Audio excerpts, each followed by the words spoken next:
તો પોરબંદરમાં આબમાંથી વરસી આફતને 2 દિવસમાં 15 ઇંચથી વધુ વરસાદ નોંધાયો છે। ભારે વરસાદને કારણે જ્યાં જુઓ ત્યાં તારાજીના દ્રશ્યો સામે આવી રહ્યા છે અને વરસાદનું પાણી ખાડીમાં આવતા જ સ્થિતિ વિકટ બની છે। ત્યારે રોકડિયા હનુમાન વિસ્તારની સોસાયટીઓમાં કમરડૂબ પાણી ભરાયા છે અને લોકોની ઘરવખરી પણ પાણીમાં ડૂબી ગઈ છે।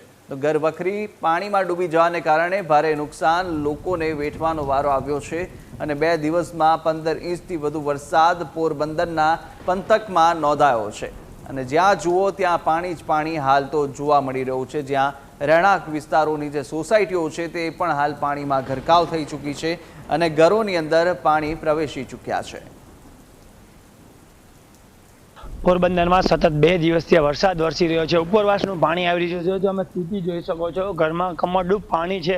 જે આ સ્થિતિ છે તે રોકડિયા હનુમાનની સામે આવેલી વાણંદ સોસાયટી મફતિયા ભરું છે તેની આ સ્થિતિ છે।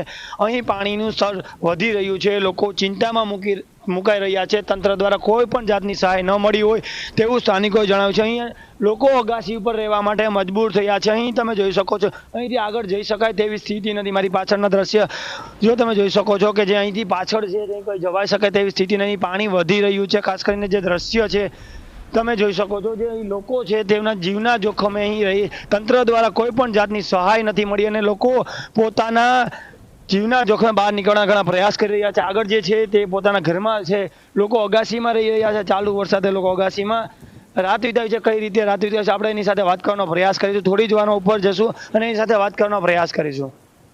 કેમેરા પર્સન વિવેક ઠકરાર સાથે સિદ્ધાર્થ બુદ્ધદેવ, પોરબંદર।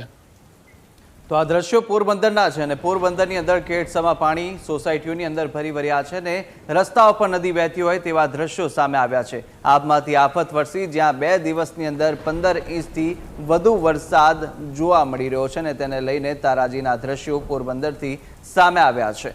તો ન્યૂઝ કેપિટલના રિપોર્ટરે ગ્રાઉન્ડ ઝીરો રિપોર્ટ કર્યો હતો અને સાથે જે દ્રશ્યો સામે આવી રહ્યા છે કેડસમાં પાણીમાં જ્યારે ટીમ પહોંચી અમારી અને ત્યારે જે દ્રશ્યો સામે આવ્યા તે પણ અનેક ચોંકાવનારા દ્રશ્યો છે। રાતનું પાણી આવ્યું છે, હજી કોઈ પણ પૂછવા આવ્યું નથી। ઘરનો સામાન બધો પલળી ગયો છે। કોઈ પણ જાતના કોઈ માણસો આવ્યા નથી પૂછવા। અહીંયા અટાણ આખું એટલું પાણી છે, જો આખું ઘર શેટી બધું અનાજ ને બધું ડૂબી ગયેલું છે। પોરબંદરમાં જે આપણે વાણંદ સોસાયટી છે ત્યાં જે મફતિયા ભરો છે, લોકોએ અગાસીમાં રાત વિતાવી। ત્યાંના સ્થાનિકો સાથે વાત કરીશું।